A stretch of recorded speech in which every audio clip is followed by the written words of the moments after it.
Oke, cek. Bismillahirrahmanirrahim. Assalamualaikum warahmatullahi wabarakatuh. Waalaikumsalam Waalaikumsalam warahmatullahi wabarakatuh. Waalaikumsalam warahmatullahi wabarakatuh. Ya, baik. Semoga semuanya dalam keadaan sehat walafiat ya. Kita masuk ke kelas 3A ya untuk mata kuliah komunikasi keperawatan bersama saya Eriono Budi Wijoyo ya.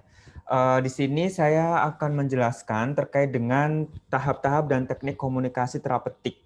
Nah, kita akan fokus pada teknik komunikasi terapeutik. Akan tetapi sebelum ke sana saya akan refresh sejenak terkait dengan komunikasi terapeutik dan tahap-tahapannya. Baik, langsung saja. Nah, ini adalah komunikasi terapeutik. Oke, sebentar saya.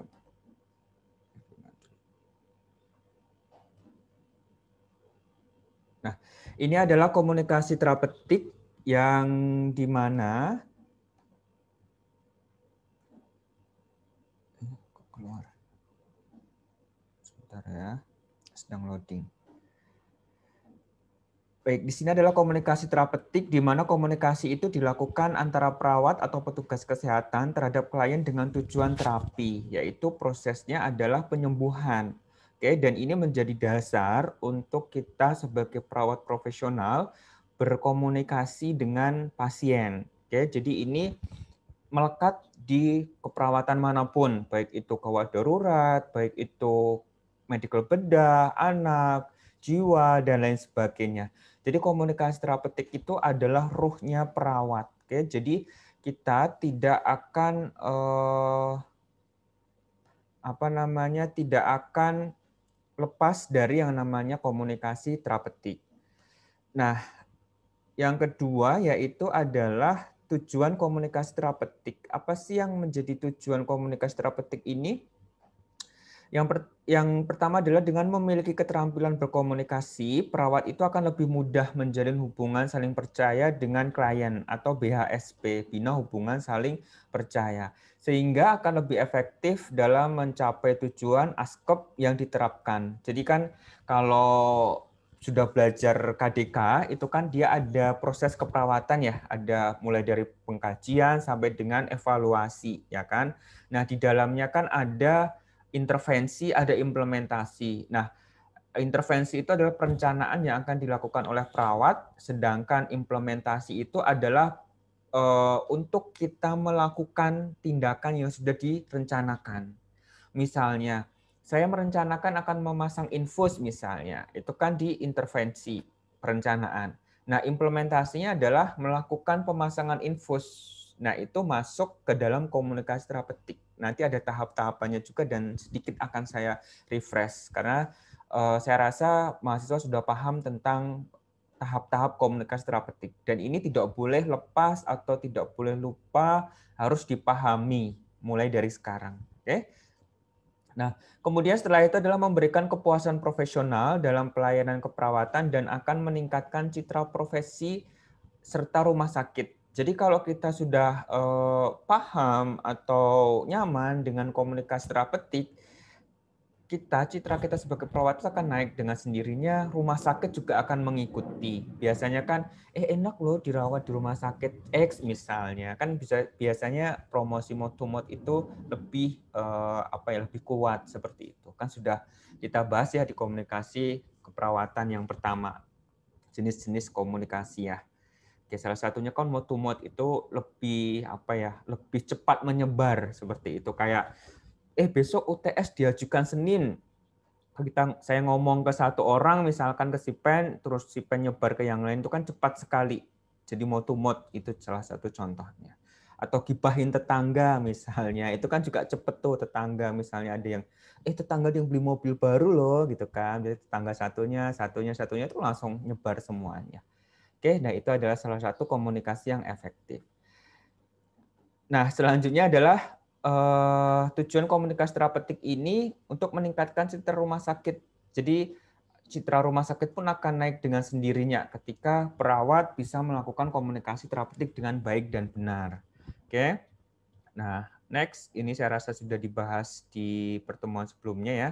Nah, ini adalah syarat komunikasi terapeutik. Ini juga sudah dibahas, hanya sejenak saya refresh saja. Jadi semua komunikasi harus ditujukan untuk menjaga harga diri pemberi maupun penerima pesan. Jadi harus menjaga privasi pemberi dan penerima. Dalam konteks ini adalah perawat dengan pasiennya. Kemudian adalah komunikasi yang menciptakan saling pengertian harus dilakukan terlebih dahulu sebelum memberikan sarana. Jadi harus paham, harus empati dulu, baru bisa kita memberikan solusi, kita memberikan arahan, dan lain sebagainya, informasi ataupun masukan kepada klien. Nah, nanti yang kita akan bahas adalah teknik-tekniknya. Bagaimana sih komunikasi itu agar diterima oleh orang yang sedang sakit misalnya, atau mungkin diterima oleh orang yang baru kita kenal. Nah, kita ada teknik di dalam komunikasi terapeutik. Saya rasa teknik-teknik ini sudah sering dilakukan juga oleh mahasiswa karena sudah beberapa kali membuat video tentang komunikasi terapeutik ya. Akan tetapi kita harus bisa membedakan atau teknik apa sih yang tepat atau teknik apa sih yang harus kita pilih ketika kondisi pasien itu manipulatif misalnya atau berbohong misalnya atau pasiennya itu banyak berbicara misalnya. Nah, harus bagaimana kita menyikapinya. Nah, itu masuk dalam tekniknya. Oke. Nah, selanjutnya adalah setelah kita mengetahui syaratnya, nih kita akan sejenak refresh tentang tahapannya terlebih dahulu. Oke. Tahap komunikasi terapeutik itu ada 4. Tahap preinteraksi, tahap orientasi, tahap kerja, dan juga tahap terminasi. Nah, ini tidak boleh lupa dan tidak boleh terbalik-balik seperti itu. Di sini saya refresh sejenak, nanti bisa dibaca ya. Tahap pertama di preinteraksi itu sebelum bertemu dengan pasien. Jadi dia mempersiapkan diri, mempersiapkan dokumen, jadi apa sih yang harus dilakukan, dan juga siap untuk bertemu dengan pasien. Oke, di sini sudah cukup dijelaskan, nanti bisa dibaca lagi ya. Nah, selanjutnya adalah tahap kedua, yaitu tahap orientasi. Nah, tahap orientasi itu adalah tahap pertama kali pasien perawat bertemu dengan klien atau bertemu dengan pasien. Oke. Jadi di sini adalah mulai memperkenalkan diri dari salam terapeutik, memperkenalkan diri, memastikan nama pasien dengan gelang ya sesuai atau tidak, tanggal lahir dan lain sebagainya. Kemudian kontrak waktu, kontrak tujuan, kontrak pelaksanaan. Nah, itu ada di sini. Oke. Kemudian setelah itu kerahasiaan itu juga disampaikan. Itu juga tahap orientasi. Nah, baru masuk ke tahap yang ketiga, yaitu tahap kerja. Tahap di mana perawat memulai kegiatan. Kalau di keperawatan jiwa itu bisa menggali lebih dalam terkait dengan apa yang dirasakan pasien. Misalnya, kalau di KMB bisa jadi pemasangan infus, misalnya berarti langsung melakukan pemasangan infusnya. Kemudian kalau di keperawatan anak menghitung berat badan bayi misalnya atau dan lain sebagainya atau pemberian nutrisi dan lain sebagainya berarti langsung ke tindakan tersebut. Nah, itu masuk ke tahap kerja. Oke, kemudian masuk yang terakhir adalah tahap terminasi, yaitu tahap untuk menghentikan atau setelah kegiatan itu berakhir. Nah, di sini masuk evaluasi, baik evaluasi subjektif, evaluasi objektif. Perawat menanyakan kembali perasaannya dan pasien disarankan untuk mengulangi apa yang sudah diajarkan atau sudah dilatih misalnya. Oke. Nah, kemudian masuk ke tahap terminasi, kontrak waktu, jadi kapan lagi ketemu dengan pasien. Terus ada RTL, rencana tindak lanjut. Apa yang dilakukan pasien setelah ini selesai, setelah perawat kembali ke ruangan misalnya. Nah, kemudian baru salam terapeutik kembali atau penutupan. Oke. Saya rasa ini refresh saja, nanti bisa diperdalam lagi atau dibaca-baca lagi tentang komunikasi terapeutik. Nah, kita masuk ke sikap komunikasi terapeutik. Nah, dalam komunikasi terapeutik itu harus memiliki sikap komunikasi terapeutik menurut Kellyat. pada tahun 92. Oke. Nah, di sini jelaskan bahwa sikap komunikasi terapeutik itu yang pertama harus berhadapan. Oke. Jadi berhadapan itu bagaimana? Ya berarti ada perawat, saya sebagai perawat dan Anda semua yang melihat ini adalah sebagai pasien misalnya atau sebagai klien. Nah, kita akan berhadapan, oke, normalnya memang 1 meter di depannya, oke, atau dalam jangkauan 1 lengan seperti ini ya, 1 lengan seperti ini jangkauannya, oke. Apalagi kalau di keperawatan jiwa itu harus bisa kita melakukan empati, jadi posisinya dekat seperti itu. Tapi kalau dalam keadaan COVID pandemi seperti ini ya kita harus jaga jarak ya, pakai masker dan lain sebagainya.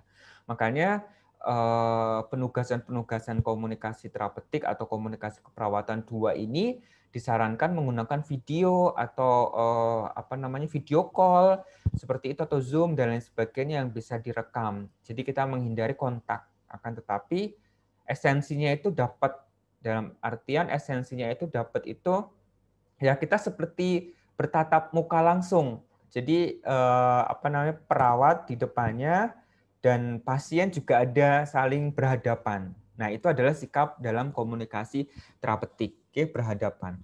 Kemudian mempertahankan kontak mata. Nah, ini penting karena kontak mata itu sangat berarti, seperti menghargai orang lain berbicara atau lawan bicara, kemudian dia juga menyatakan keinginan untuk tetap berkomunikasi. Jadi ada rasa ingin tetap berhubungan atau tetap berkomunikasi ketika kita kontak matanya itu bisa menjaga. Oke. Berbeda dengan misalnya kontak matanya itu kurang dalam artian malah melihat hal-hal lain seperti itu atau tidak fokus pada orang yang berbicara misalnya. Nah, itu tidak masuk dalam kategori sikap komunikasi terapeutik yang baik. Oke, kemudian yang ketiga adalah membungkuk ke arah klien. Jadi ketika kita sedang melakukan komunikasi terapeutik, ya harapannya kita bisa sedikit membungkuk. Dengan cara apa? Itu adalah tata krama atau itu adalah proses di mana kita itu ada keinginan untuk mendengarkan. Oke. Jadi membungkuk sedikit ke arah klien itu salah satunya adalah untuk memastikan apa yang disampaikan klien itu bisa clear dengan pendengaran kita. Salah satunya itu fungsinya. Oke. Nah, selanjutnya adalah yang keempat, mempertahankan sikap terbuka. Nah, di sini pada saat kita melakukan pengkajian atau komunikasi dengan pasien, dengan dengan klien dan sebagainya, kita harus mempertahankan sikap terbuka. Seperti apa sih sikap terbuka? Ya, kita tidak melipat tangan seperti ini. Ya, terlihat ya di kamera ya, melipat tangan seperti ini atau mungkin kakinya hilang. Oke. Jadi kita diusahakan atau disarankan itu terbuka. Oke, jadi seperti ini atau ya tidak melipat lah. Oke, kenapa melipat itu tidak bagus atau tidak baik dilakukan ketika kita sedang berkomunikasi? Karena melipat seperti ini itu adalah sikap yang dia itu defend atau dia merasa bahwa yang kita omongkan itu saya sudah tahu, saya nggak mau ingin dengar lagi gitu. Gue tuh udah tahu apa yang lu omongin gitu kan. Jadi gue nggak mau denger gitu misalnya. Ya dia defend seperti ini. Oke, jadi kalau misalkan kita sedang ngomong ada lawan bicara kita yang seperti ini atau mungkin kakinya juga menilang, mungkin kita bisa men-stop atau mungkin kita bisa mengalihkan sejenak atau kita bisa diam untuk dia memulai membuka diri lagi. Jadi dia sudah mulai rileks, membuka diri, ya seperti ini, membuka tangannya tidak sedakap ya, kalau bahasa Jawanya sih sedakap seperti ini atau menyilang dan lain sebagainya. Itu karena apa yang kita omongkan itu tidak akan masuk ke diri mereka. Seperti itu simpelnya. Oke. Jadi ketika kita melakukan komunikasi terapeutik diusahakan untuk terbuka. Oke, cukup jelas ya. Nah, selanjutnya yang terakhir adalah tetap rileks. Oke, dalam sikap komunikasi terapeutik itu kalau kita kaku misalnya, sini nih kaku, bahu kaku, rahang kaku, itu akan terlihat terbata-bata, akan terlihat prosesnya itu tidak mengalir. Jadi pasti akan ada banyak yang dia itu terstop. Jadi entah terdistraksi atau mungkin entah merasa badannya tidak nyaman, jadi dia terhenti untuk mengungkapkan atau menyampaikan sesuatu hal. Jadi sebisa mungkin tetap rileks. Oke? Simpelnya adalah ketika kita berkomunikasi sosial, teman kita mau bercerita curhat misalnya, terus sesuatu ketika ada yang ingin dihentikan atau tidak ingin disampaikan, pasti dia langsung blocking atau terhenti saat itu juga. Oke, karena mungkin dia tidak nyaman dengan bercerita tentang sesuatu hal. Nah, itu salah satunya adalah kondisi di mana dia tidak rileks seperti itu. Oke, sampai di sini cukup jelas? Oke. Jelas, Pak. Ya. Jelas. Nah, kita akan masuk ke teknik komunikasi terapeutik ya. Nah, teknik komunikasi terapeutik ini dirangkum menjadi 16 teknik. Oke, saya rasa beberapa sudah dilakukan dalam video komunikasi terapeutik dan juga penugasan-penugasan sebelumnya. Yang pertama apa? Yang pertama adalah mendengarkan dengan penuh perhatian. Nah, seperti yang tadi saya sampaikan di sini, perawat berusaha mengerti klien dengan cara mendengarkan apa yang disampaikan oleh klien. Ini penting. Kalau klien depresi, sedih misalnya, itu kan memang perlu perlu berbicara, oke? Jadi ketika orang-orang yang depresi, orang-orang yang sedih atau mungkin baru diputus pacarnya misalnya, kan ini usia-usia masih pacaran dan sebagainya, atau mungkin ada yang udah menikah misalnya, ketika pasangannya itu berbicara, coba dengarkan dengan penuh perhatian. Coba dengarkan sahabat kita dengan penuh perhatian. Dengan cara kita tidak memotong. Oke, nih salah satunya. Jadi kita mendengarkan saja.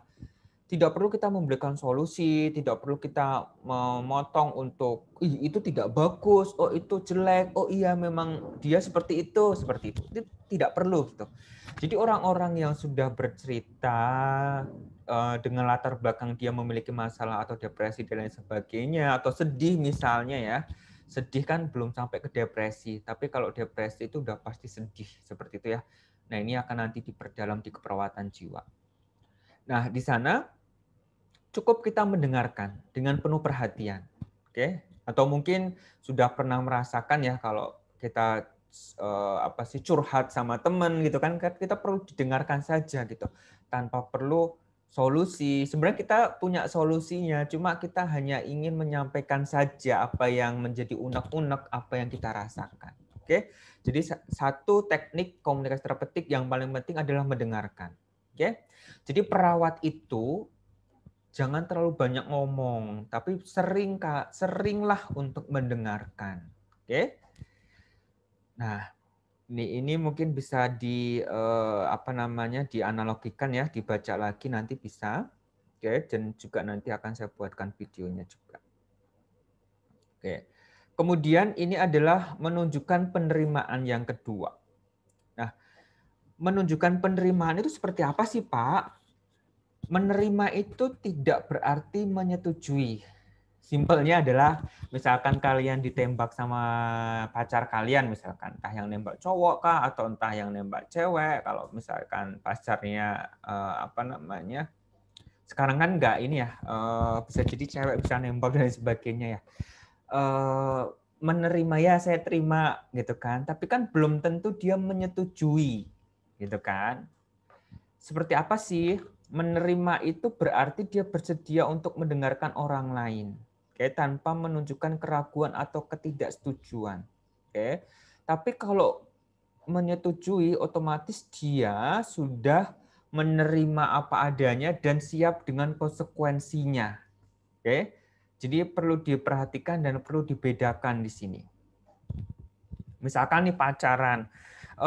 Pacaran ya saya terima pacar lu sebagai pacar gua misalnya gitu kan, itu menerima, oke, dengan konsekuensinya pasti ada batasan-batasannya gitu kan.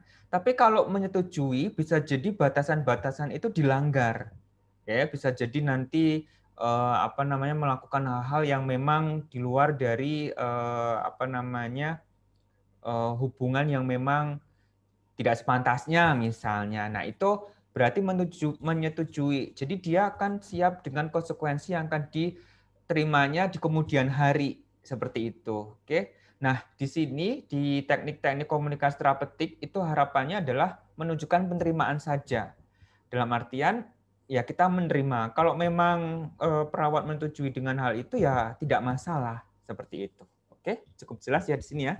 Di sini juga nih ini dijelaskan bahwa perawat harus waspada atau aware terhadap ekspresi wajah dan gerakan tubuh yang menyatakan tidak setuju. Oke, misalnya apa Pak? Misalnya mengkerutkan kening atau menggelengkan kepala atau mungkin beralih. Nah, itu adalah sikap-sikap nonverbal yang menunjukkan ketidaksetujuan. Oke. Nah, kita sebagai perawat harus memahami apa sih yang dimaksud dengan atau komunikasi-komunikasi nonverbal itu seperti apa. Saya rasa sudah ada di perkuliahan sebelumnya ya. Jadi kalau orang menerima pendapat kita, itu seperti apa. Ketika orang lain itu menolak pendapat kita, itu seperti apa. Itu terlihat dari ekspresi nonverbalnya atau secara verbal. Seperti itu. Oke, jadi kita harus tahu. Nih, berikut ini adalah sikap perawat yang menyatakan penerimaan, seperti mendengar tanpa memutus pembicaraan, kemudian memberikan umpan balik verbal yang menyatakan pengertian, memastikan bahwa isyarat nonverbal itu cocok dengan komunikasi verbal. Jadi apa yang diungkapkan atau apa yang disampaikan itu harus sesuai dengan yang kita nyatakan dengan tubuh kita, seperti itu gitu. Misalkan kita, oh ya saya sepakat dengan apa yang Ibu sampaikan, ya kita sikapnya rileks, terbuka. Tidak, saya sepakat dengan Ibu, misalkan dengan nada yang tinggi, tangan mengepal, kaku, seperti orang yang tidak setuju misalnya, nah itu tidak sesuai. Oke, jadi sebisa mungkin antara verbal yang diomongkan dengan nonverbal gerakan tubuh kita itu sesuai. Oke. Kemudian menghindari perdebatan, kemudian ekspresi keraguan atau usaha untuk mengubah pikiran klien. Jadi kalau klien sudah beranggapan A, ya pelan-pelan saja untuk merubah mindset-nya. Karena merubah mindset, merubah pola pikir itu susah. Ya. Mungkin yang lain bisa di di mute ya. Cek Silda ya kali ya, bisa di mute terlebih dahulu ya. Baik, sampai di sini ada pertanyaan? Cukup jelas? Ya, baik. Nah, saya rasa ini ya baik. Saya rasa dua hal ini cukup clear ya. Oke, yang ketiga adalah menanyakan pertanyaan yang berkaitan. Kenapa sih perawat harus menanyakan pertanyaan yang berkaitan? Karena memiliki tujuan, yaitu untuk mendapatkan informasi yang spesifik mengenai apa yang disampaikan oleh klien. Oke. Jadi misalkan kliennya itu sedih gitu kan, ya kita tanyakan, Ibu kenapa sedih? Kakak kenapa sedih? Dan lain sebagainya. Itu kan menanyakan pertanyaan yang berkaitan. Oke. Penyebabnya sedih apa? Sudah berapa lama Anda merasa seperti ini? Nah, itu kan masih berkaitan. Tapi sebisa mungkin hindari pertanyaan-pertanyaan yang dia itu tidak berkaitan dengan topik gitu. Oke. Ini ada contohnya cukup jelas kali ya. Oleh karena itu pertanyaan sebaiknya dikaitkan dengan topik yang dibicarakan dan gunakan kata-kata yang sesuai dengan konteks sosial budaya. Kalau memang komunikasinya ke orang yang lebih tua, ya hindari atau jangan gunakan lu gua misalnya. Atau hindari menggunakan aku. Oke. Jadi saya, maaf Pak, saya mau tanya seperti itu. Hindari gunakan hal seperti itu atau hindari, maaf Pak, aku mau tanya nih gitu. Jadi menanyakan pertanyaan-pertanyaan yang berkaitan. Oke, jadi konteksnya itu harus sesuai dan sosial budaya juga dijunjung di sana. Oke. Ini contohnya. Tadi Anda katakan Anda memiliki 3 orang saudara. Siapa yang Anda rasa paling dekat dengan Anda?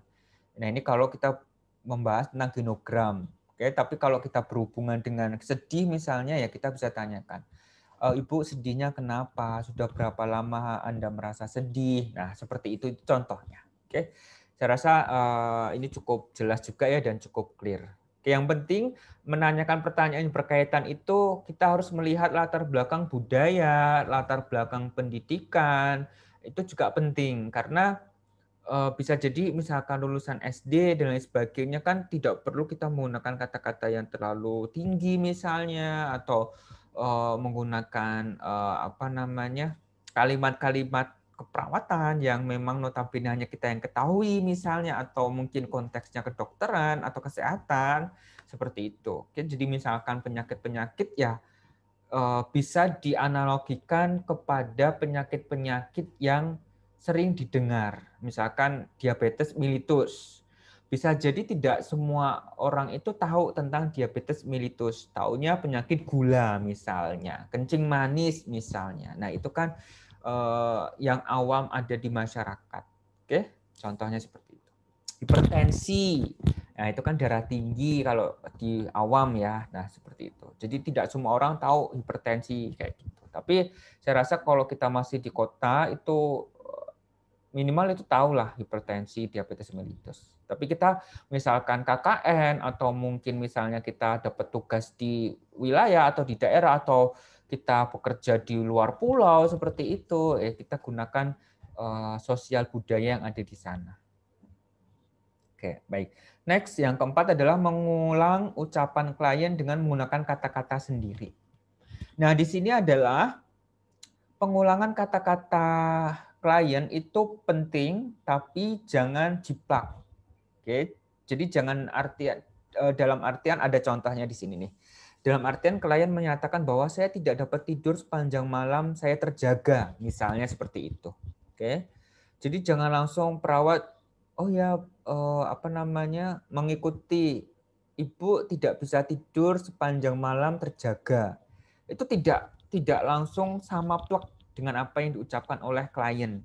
Tapi kita bisa parafrasekan dengan menggunakan kata-kata kita, tapi konteksnya atau meaning-nya itu sama. Oke. Contohnya ini, saudara mengalami kesulitan untuk tidur. Ini terlalu kaku ya. Bisa ditanyakan, oh ya Bapak atau Ibu ya, Ibu mengalami kesulitan ya untuk tidur semalam ya. Kalau boleh tahu kenapa ya Bu ya? Nah, itu ada 2 teknik yang digunakan. Mengulang ucapan klien dengan menggunakan kata-kata sendiri dan juga menanyakan hal yang berkaitan. Oke. Kalau kita sudah berpraktek untuk komunikasi terapeutik misalnya, itu biasanya kita menggunakan 5 atau bahkan 2 atau 3 lebih teknik komunikasi terapeutik.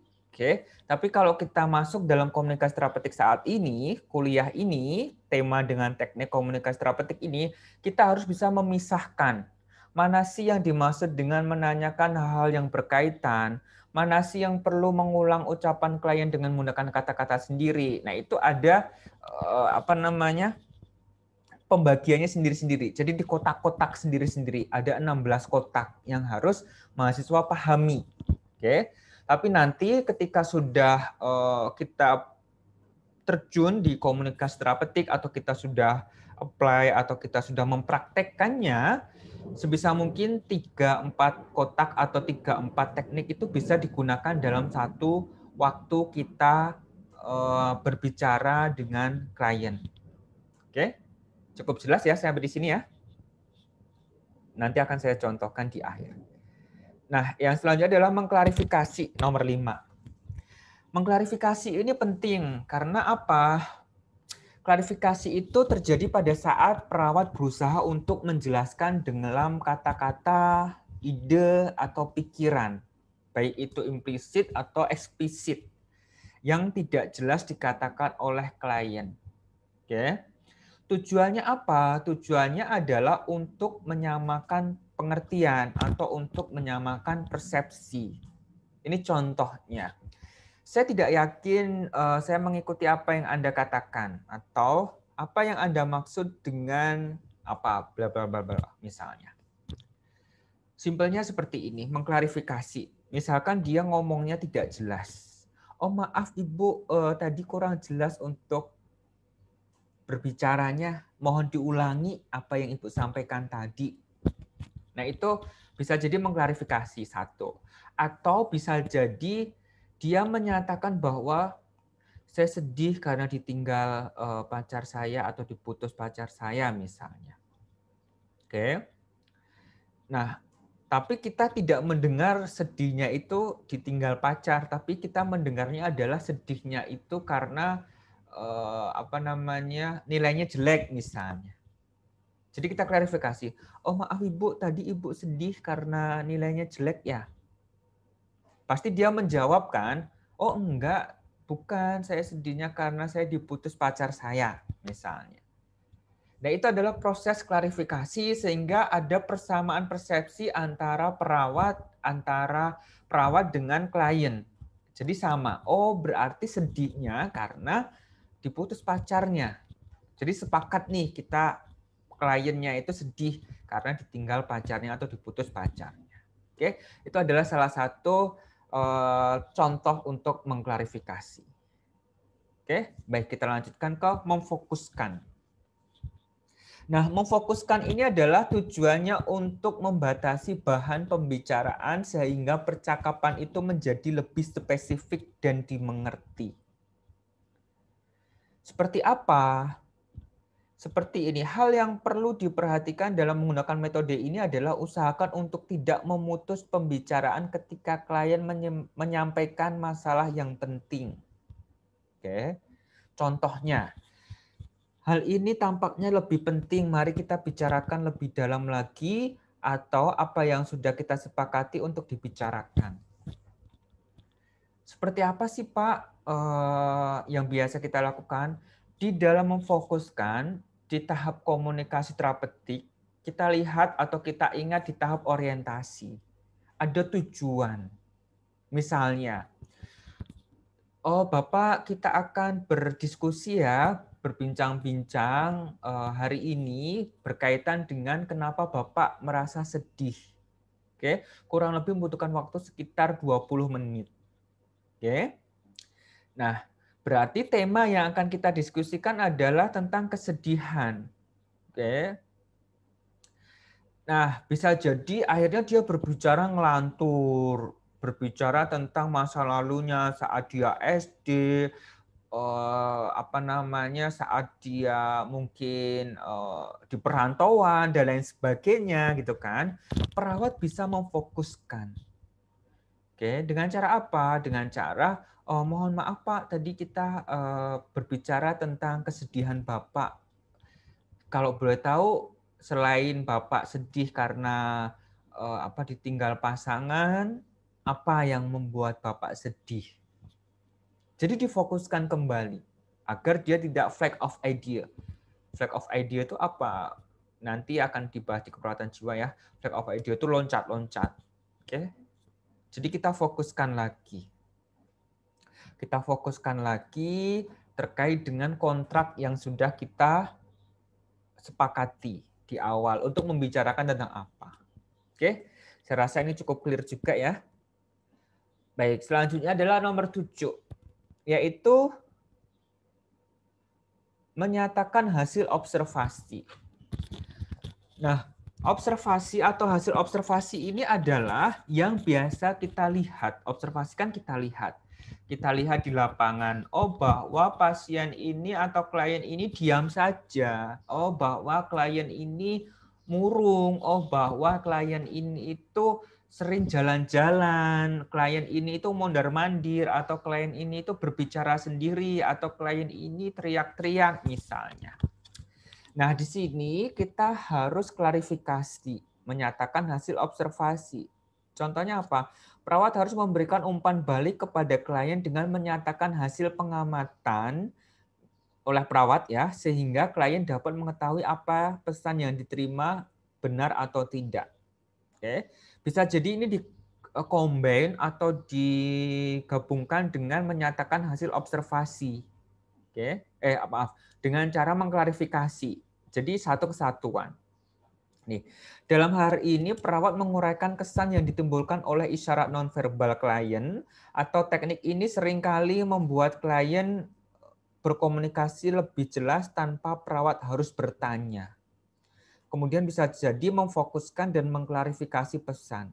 Ini contohnya, Anda tampak tegang atau apa tampak tidak tenang apabila Anda mendengarkan suara burung misalnya.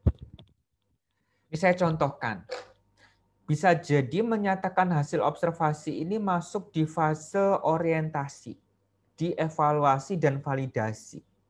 Misalnya kita melihat pasien ini murung ya, sedih dan diam saja di kamar. Kita lihat bahwa pasien A diam mengurung diri di kamar, tidak mau berbicara. Nah, kita akan evaluasi di tahap orientasi. Oke. Bapak, tadi saya melihat Bapak itu murung di kamar saja, tidak berbicara. Kalau boleh tahu kenapa ya? Oke, itu ada 3 teknik yang digunakan. Menyatakan hasil observasi, kemudian mengklarifikasi, oke, dan juga bertanya dengan hal yang berkaitan. Oke, jadi ini ada 3 kotak atau 3 teknik yang kita gunakan dalam satu waktu pertanyaan kepada pasien. Cukup jelas ya? Saya ulangi lagi.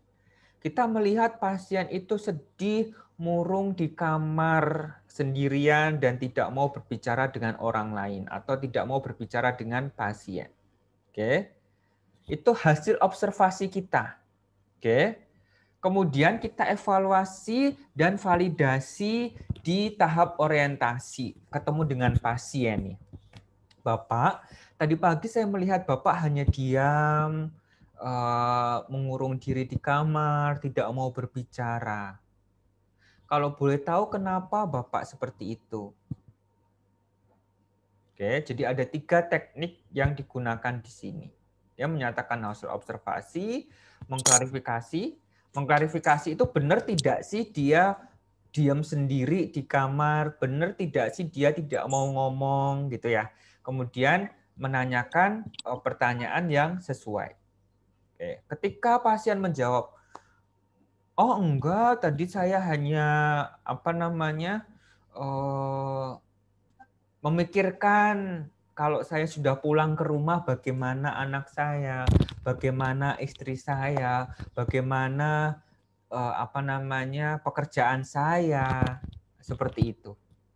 Oke, cukup jelas ya sampai di sini ya. Jadi itu salah satu hasil observasi. Oke, saya lanjutkan. Nah, selanjutnya adalah menawarkan informasi. Seperti apa? Dia adalah memberikan tambahan informasi merupakan tindakan penyuluhan kesehatan untuk klien. Contohnya adalah perawat tidak dibenarkan untuk memberi nasihat kepada klien ketika memberikan informasi. Karena tujuan dari tindakan ini adalah memfasilitasi klien untuk mengambil keputusan. Nah, ini biasanya terjadi pada saat kita melakukan edukasi kesehatan atau health education ketika kita ke masyarakat atau mungkin ketika kita mengingatkan untuk misalkan pada pasien diabetes mellitus ya, mengingatkan untuk berolahraga, mengingatkan untuk aktivitas, mengingatkan untuk makan makanan yang manis-manis itu dikurangi dan lain sebagainya.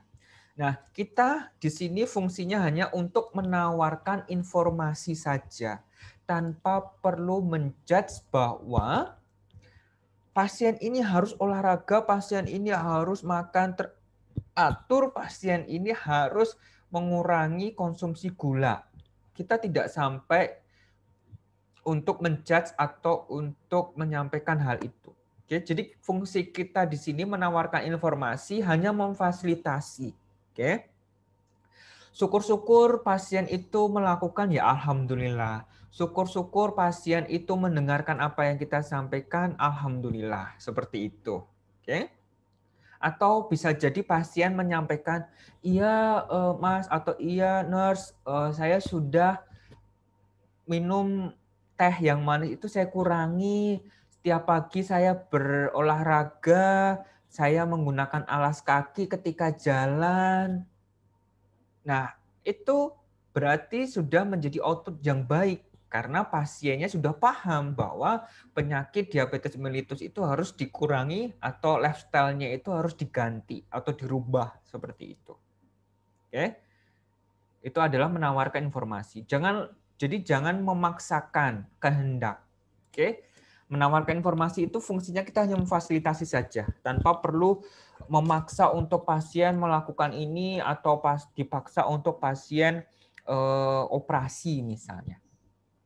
Contoh simpelnya operasi ya yang sering kita temui di rumah sakit. Misalkan dia operasi tumor jinak misalnya. Tahi lalat itu kan dia tumor jinak. Oke. Tahi lalat itu kan dia tumor daging tumbuh simpelnya itu. Oke. Tapi sebenarnya dia itu masuk ke tumor, masuk ke kanker. Akan tetapi dia jinak. Jadi tidak akan bermetastase atau dia tidak akan mempengaruhi organ tubuh yang lainnya. Akan tetapi dia ada penambahan volume dari hari ke hari. Oke. Bisa jadi seperti ini.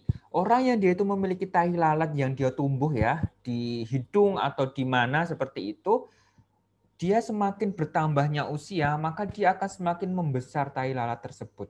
Oke. Itu bisa dioperasi dengan cara pengangkatan. Oke. Jadi diambil, diputus dan lain sebagainya. Sehingga tumor tersebut atau sehingga tahi lalat tersebut dia tidak akan membesar. Oke. Tapi ketika dia membesar dan lain sebagainya itu juga sebenarnya tidak menjadi masalah. Kalau hanya misalkan diameternya kecil seperti ini misalnya, atau ya tidak mengganggu aktivitas kita lah misalnya. Oke, jadi kita hanya menawarkan informasi saja. Ibu, tahi lalat ini bisa dioperasi diambil. Tapi ketika ibu tidak mau ya tidak masalah, ini juga tidak akan mempengaruhi aktivitas ibu. Tapi ketika nanti ini sudah mulai mempengaruhi aktivitas ibu, mulai mengganggu, mulai menghambat aktivitas dan lain sebagainya, itu bisa langsung segera dilakukan operasi. Oke. Jadi kita tidak perlu memaksa, ibu ini harus dioperasi besok. Karena kalau tidak operasi akan seperti ini. Nah, itu tidak disarankan kita sebagai seorang perawat. Dan kita sebagai seorang perawat harus tahu operasinya itu urgent tidak, cito tidak, emergency tidak, mengancam jiwa tidak. Kalau memang bisa diundur, kalau memang bisa reschedule atau dielektifkan minggu depan misalnya, ya disampaikan seperti itu. Oke, jadi kita juga harus paham tentang KMB, tentang medical bedah atau tentang anatomi fisiologi tubuh. Oke, contohnya seperti itu. Cukup jelas sampai di sini? Menawarkan informasi. Nah, selanjutnya, ya baik. Selanjutnya adalah diam. Ya. Nah, ini adalah diam. Diam itu akan memberikan kesempatan kepada perawat dan klien untuk mengorganisasikan pikirannya. Penggunaan metode ini memerlukan keterampilan dan ketepatan waktu, ya kan? Kenapa saya tertawa? Karena diam itu sebenarnya gampang-gampang susah. Oke. Diam itu tidak bisa berdiri sendiri ya. Ini juga bisa digabungkan dengan teknik-teknik yang lainnya. Tapi kita harus memahami bahwa ternyata diam itu menjadi salah satu teknik komunikasi terapeutik dan itu efektif ketika penggunaannya tepat. Oke. Contohnya seperti apa? Ketika pasien itu sudah mengungkapkan kesedihannya, ya kita diam dan mendengarkan dengan seksama. Oke. Itu contoh yang tepat penggunaan diam. Tapi ketika pasiennya itu diajak berbicara, dia hanya diam, dan kita juga menggunakan teknik ini itu juga diam, ya sama-sama diam, perawat diam, pasien diam, ya tidak ada informasi yang atau tidak ada proses informasi yang tertransfer antara perawat dengan pasien atau sebaliknya. Tujuan dari kesembuhan pasien itu pasti tidak tercapai. Kayak gitu. Cukup jelas ya. Simpelnya adalah di usia-usia kalian ini diam itu misalkan kita lagi aneh dengan orang yang kita sukai. Oke. Mungkin untuk Akbar bisa di-mute terlebih dahulu ya. Ya. Misalkan kita di tempat dan dengan orang yang kita sukai misalnya. Itu kan kita diam 1000 bahasa. Oke. Dia diam, saya juga diam misalnya. Nah, padahal ada hal-hal yang ingin disampaikan, ada banyak hal yang ingin diungkapkan seperti itu kan. Nah, tujuan dari komunikasi sosial itu pasti tidak akan tercapai. Padahal saya ingin menyatakan bahwa saya suka kamu misalnya, seperti itu. Kalau kita diam ya tidak bisa tersalurkan, tidak bisa tersampaikan, dan hanya memendam. Itu contohnya. Oke. Dan itu penggunaan diam yang tidak tepat. Oke. Kalau kita dianalogikan, di komunikasi terapeutik, itu adalah ketika pasien itu akan memutuskan sesuatu. Misalnya pada operasi tadi, ya kan? Bapak, ini perlu dioperasi pekan depan. Ketika pasien ini akan memutuskan untuk lakukan operasi, ya kita diam saja. Entah dia mau melakukan atau entah dia menolak, ya itu kan kita kembalikan kepada pasien. Tapi teknik yang tepat di situ kita hanya diam dan mendengarkan dengan seksama. Keputusan yang terbaik bagaimana? Itu contoh. Oke, clear ya, cukup jelas ya. Kita lanjutkan ke yang lain. Baik, ini adalah meringkas. Oke, meringkas itu adalah pengulangan ide utama telah dikomunikasikan secara singkat. Metode ini bermanfaat untuk membantu mengingat topik yang telah dibahas sebelum meneruskan pembicaraan berikutnya. Contohnya, selama 15 menit ini telah membicarakan bla bla bla bla bla bla. Nih, saya akan analogikan seperti ini. Meringkas itu adalah tadi yang kesedihan ya. Baik Bapak, setelah 15 menit kita berdiskusi, berdasarkan pemeriksaan, Bapak merasa sedih dan memiliki ide untuk bunuh diri karena sedih ditinggal keluarga, sedih dengan pekerjaan yang diberhentikan, tidak memiliki penghasilan, dan lain sebagainya. Apakah yang saya sampaikan ini sudah sesuai dengan apa yang Bapak rasakan? Nah, itu ada dua teknik yang digunakan, yang saya contohkan barusan, yaitu meringkas dan juga mengklarifikasi. Oke. Tapi kalau kita putus dengan teknik komunikasi terapeutik, meringkas itu adalah intinya merangkum komunikasi yang sudah kita lakukan antara kita dengan perawat, antara kita dengan pasien, antara perawat dengan pasiennya. Oke? Jelas ya, clear ya? Meringkas. Nah, selanjutnya adalah memberikan penghargaan, reinforcement positif. Penghargaan jangan sampai menjadi beban untuk klien. Dalam artian, jangan sampai klien itu berusaha keras dalam melakukan upaya untuk mendapatkan pujian atau persetujuan atas perbuatannya. Oke. Selain itu, teknik ini tidak pula dimaksudkan untuk menyatakan bahwa yang ini bagus dan yang sebaliknya buruk. Contohnya apa? Ibu tampak cocok sekali mengenakan baju yang berwarna kuning ini. Tidak perlu memberikan pujian itu membebani pasien.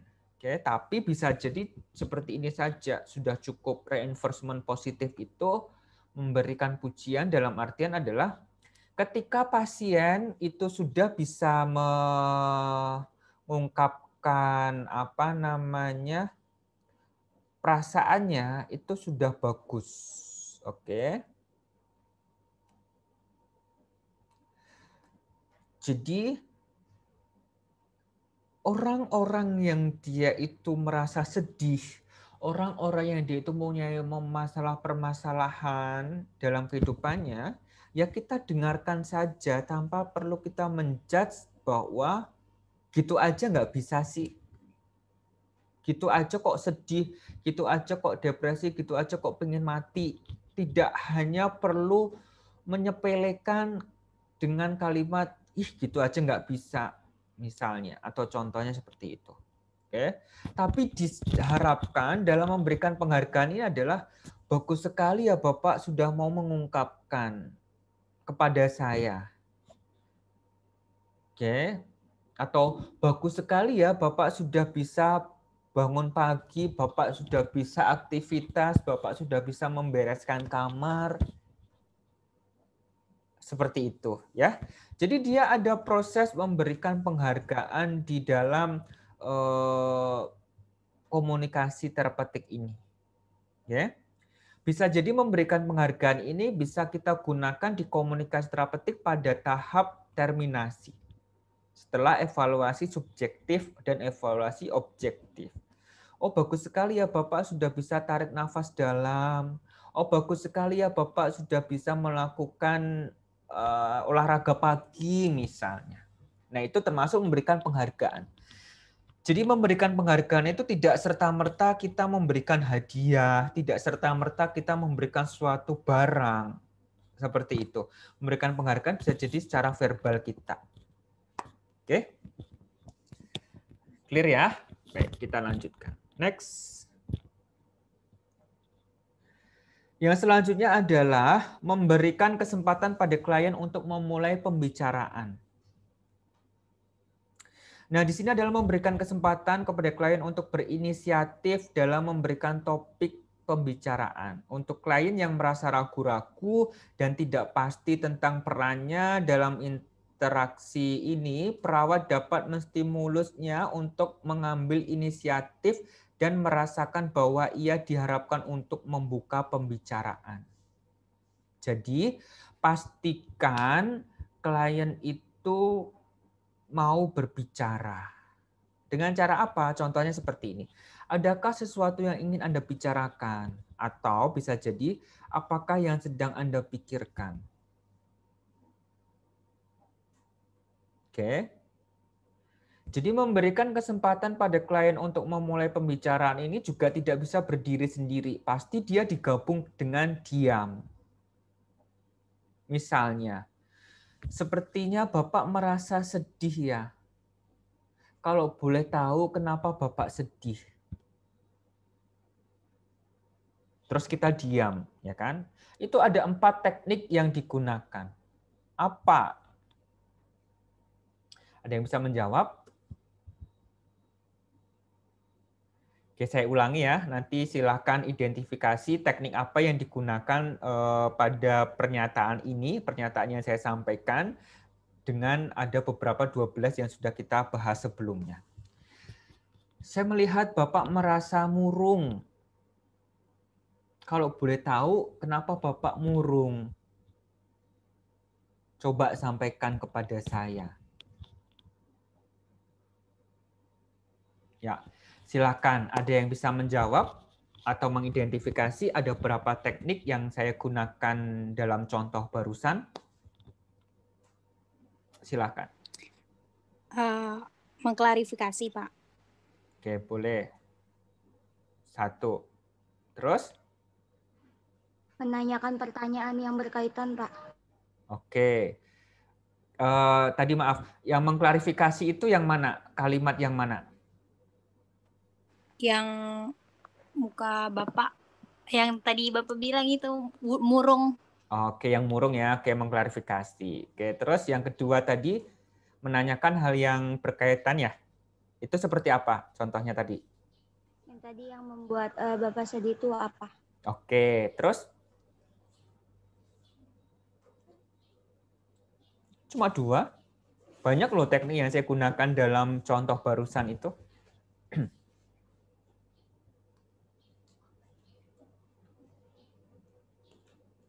Ini Pak yang terakhir, memberikan kesempatan pada klien untuk bukan Pak. Enggak Pak, yang tadi yang terakhir. Oke. Lakukan. Ya. Oke, saya identifikasi ya. Kita identifikasi. Bapak, saya melihat Bapak murung ya. Sedih sepertinya. Kalau boleh tahu, apa yang membuat Bapak sedih? 1, menyampaikan hasil observasi. Oke. Kan kita melihat dia sedih, dia murung. Oke. Kemudian menanyakan menyampaikan hasil observasi, kemudian mengklarifikasi. Benar nggak sih dia itu murung? Ya nggak? Kan? Kemudian yang ketiga adalah menanyakan hal yang berkaitan. Kalau boleh tahu, kenapa? Oke, kemudian memberikan kesempatan pada klien untuk memulai pembicaraan itu, ya tadi itu, kalau boleh tahu, kenapa Bapak sedih? Ceritakan kepada saya. Oke, yang terakhir adalah diam. Diam ini penting. Oke, karena kalau kita ngomong terus, ya tidak ada jeda atau tidak ada kesempatan untuk klien menyampaikan apa yang ia rasakan. Seperti itu gitu. Oke. Jadi dari satu contoh yang barusan saya sampaikan itu sudah 5 teknik komunikasi terapeutik yang digunakan. Apalagi mahasiswa sudah membuat video, sudah membuat penugasan tentang komunikasi terapeutik ya. Itu pasti bisa jadi 16 ini sudah digunakan semuanya. Cuma kita tidak tahu atau kita belum bisa mengidentifikasi, oh ternyata itu teknik komunikasi terapeutik ya yang saya lakukan. Itu contohnya. Oke, baik kita lanjutkan ya. Tadi sudah bagus sekali ya siapa Silvi sama Miftah.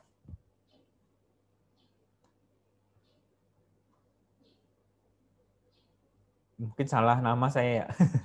Mohon maaf ya. Baik. Nah, selanjutnya adalah menganjurkan untuk meneruskan pembicaraan.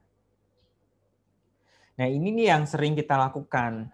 Oke, atau bisa jadi jarang kita lakukan.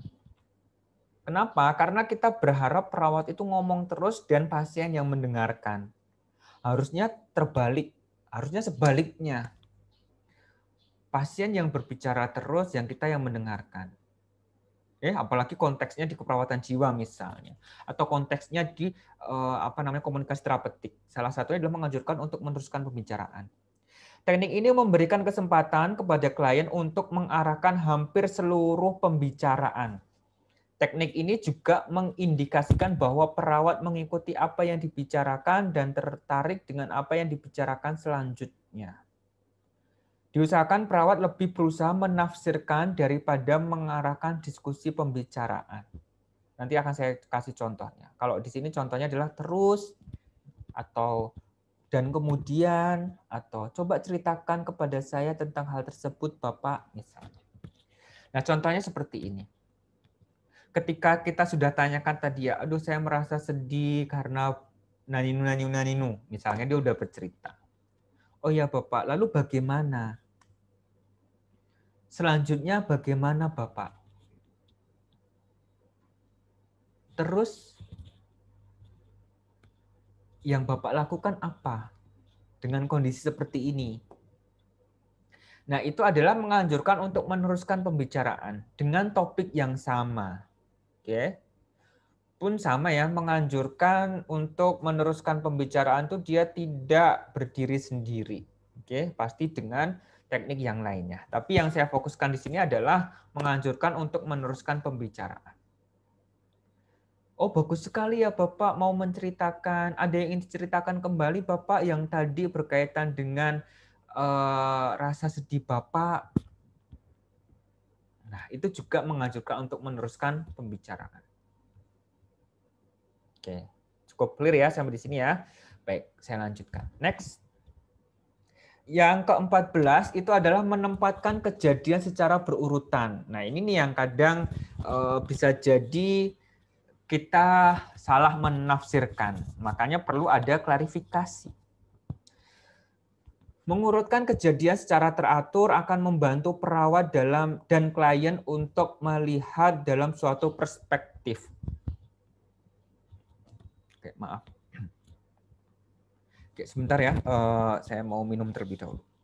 Kalau ada pertanyaan bisa nanti disampaikan. Sebentar ya.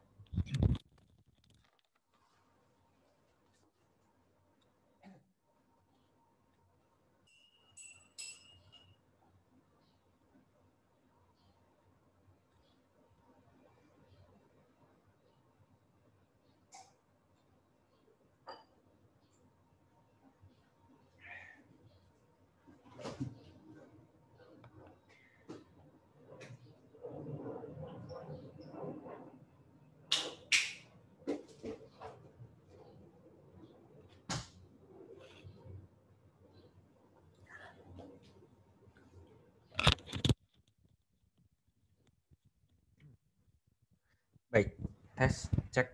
Masuk ya suara saya? Iya, Pak. Iya, Pak. Oke. Baik, sampai di sini ada pertanyaan? Oke, belum ya? Baik, saya lanjutkan. Menempatkan kejadian secara berurutan itu adalah dia itu mengurutkan kejadian secara teratur dan membantu perawatan dan klien untuk melihat dalam suatu perspektif. Ini perawat ya harusnya.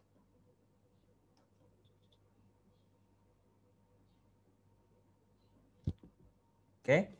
Jadi mengurutkan kejadian secara teratur akan membantu perawat dan klien untuk melihatnya dalam suatu perspektif. Kelanjutan dari suatu kejadian akan menuntun perawat dan klien untuk melihat kejadian berikutnya yang merupakan akibat dari kejadian sebelumnya dan juga dapat menemukan pola kesukaran interpersonal. Di sini dicontohkan bahwa apakah yang terjadi sebelumnya dan sesudahnya kejadian tersebut atau kapan kejadian tersebut terjadi. Itu contohnya. Nah, akan saya analogikan. Menempatkan kejadian secara berurutan itu bisa dimulai pada saat kita pengkajian atau pertama kali bertemu dengan klien. Contohnya seperti apa? Misalnya, dia kecelakaan. Kita jaga di IGD, kecelakaan. Pasti kan kita menanyakan, ini kecelakaannya bagaimana, jatuhnya bagaimana. Untuk apa sih?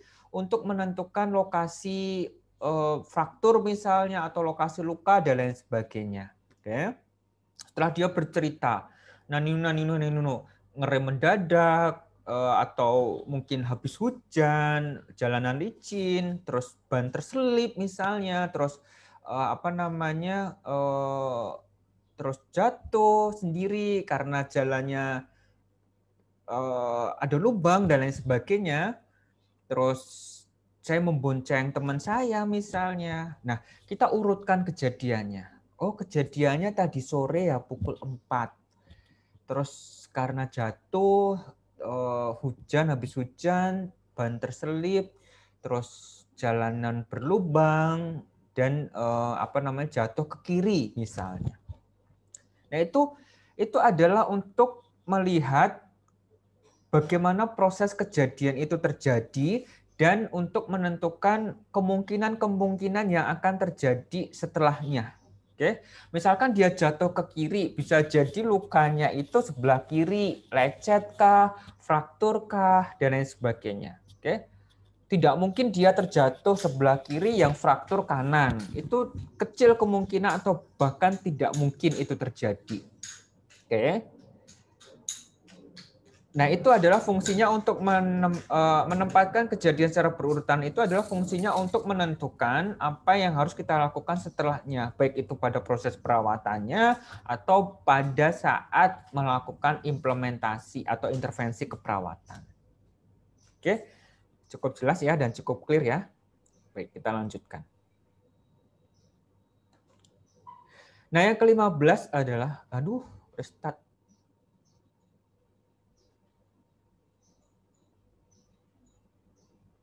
Aduh, restart. Aduh. Cancel.